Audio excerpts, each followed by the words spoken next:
Smart. You're spanking me. Kama unaenda kunyonga Instagram na mimi, chukua namba kwa baya tumamie guys. Wengine keep on tapping. Tap guys, share the live. Tap share the live. Msikubali live ilale. The Kenya Film Classification Board has sounded a warning to online content creators using social media platforms to host explicit live streams. This after KFCB hosted officials from TikTok in efforts to ensure that content exhibited on its platform is in line with the community guidelines and the board's film classification guidelines. Kama unaenda kunyonga Instagram na mimi, chukua namba kwa baya tumamie guys. Wengine keep on tapping. Tap guys, share the live. Tap share the live. Msikubali live ilale. Tap share the live. Tap share the live. Na make sure you follow the host kwa sababu huwa tunanyonga free. Kuna offers za kunyonga na announce offer ya kunyonga on Monday. Tunanyonga lini free? Nasema on Monday. Make sure umenifollow. And so that is one of the live streams where you can even hear there is an offer ya kunyonga for free on Monday.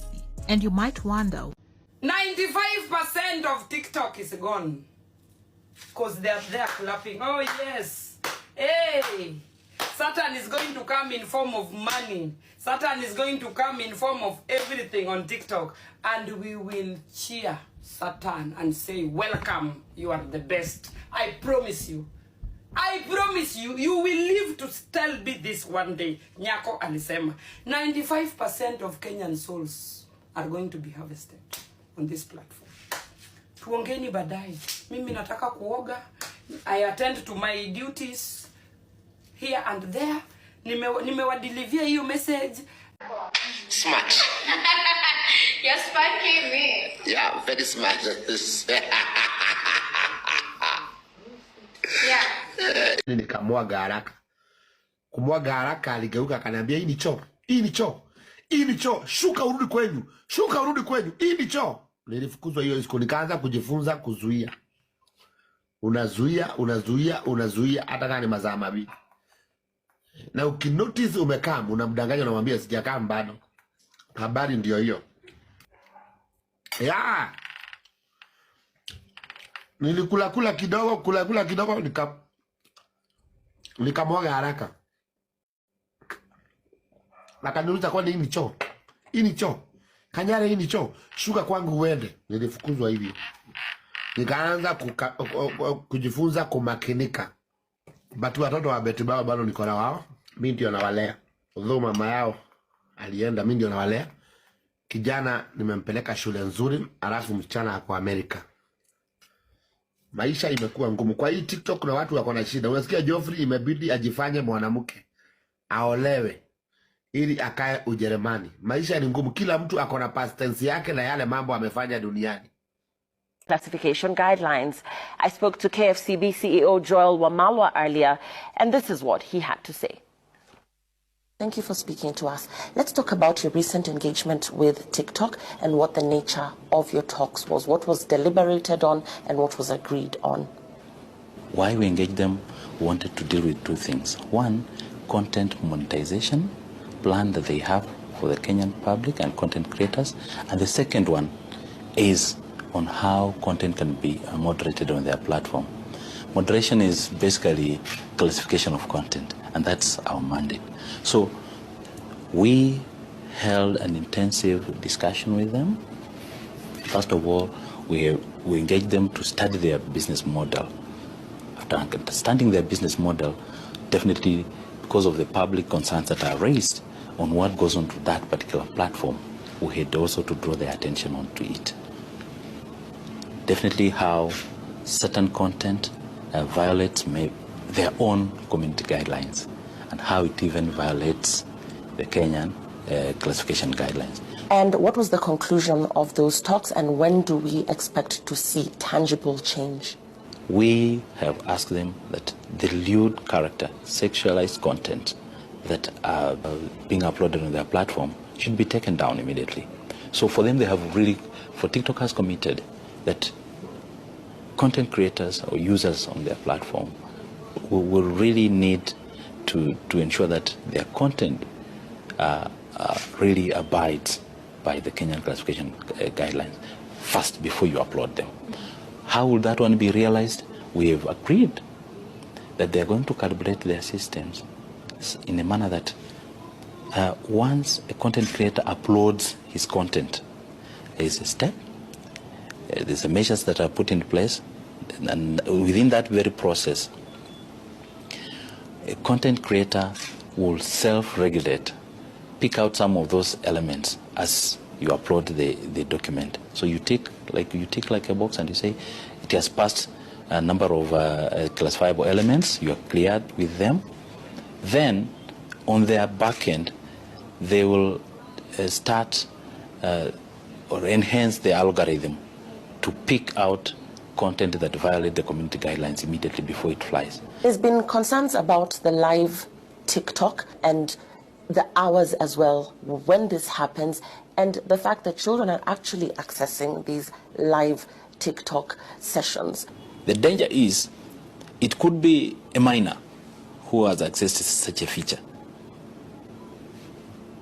because many parents have issued their gadgets to their teenagers. So they'll be doing that live feature and doing live program behind the parents' back. What we have discussed with the TikTok is that, one, we have demanded that the live feature be disabled until they ascertain all the credentials that are originating from Kenya, and they have accepted within their platform they can determine indeed that such features are coming from Kenya, and to push more resources within, because it starts usually around 10 p.m. to 3 a.m. They have to tailor the algorithms to focus more resources in Kenya during that particular period, for which now they'll take down. We ask them that this live feature, if it's violating the community guidelines, should not run more than 1 minute. It's stopped immediately, and that account is disabled. We've pushed further that the gadget, the IMEI that's running that particular live feature should be, that account should be disabled from running on that particular platform. Now, it will be very difficult for a user to keep buying gadgets if your gadget cannot run with TikTok. You will discard the phone, yes, and go and buy another one, then install. But that one, again, because it's your business, it's your bad behavior, then again, it will be disabled. So, and of course, a lot of Kenyan youth make their money and their income from this platform, and there are concerns from other broadcasters who also make a revenue from advertising that these content creators are not being subjected to the same regulations. The level playing ground has really shifted. Many of these youths have taken a pie of advertisement revenues. They are now creating content for different corporates in the country, and corporates have elected to use them such that they can quickly push their brands to their consumers. What we are working on is that, of course, we have spoken to such platforms that the payment models that they are implementing for content creators will be done from within, such that the local content creators equally pay tax as the media houses do. They are making, some of them are making more money in a very short run, and they've got low running costs. Some of these platforms have been operating in the country without paying statutory fees. And as you know, when you want to plow back such amount of money to the industry to develop it, it cannot be done if an industry is operating in Kenya, if a platform is operating in Kenya, but revenues are paid elsewhere in other jurisdictions. And as we close, your parting remarks. We don't want to put forward regulations that seem to claw back the gains that we've made as a country in terms of access to information, access to many other universal services.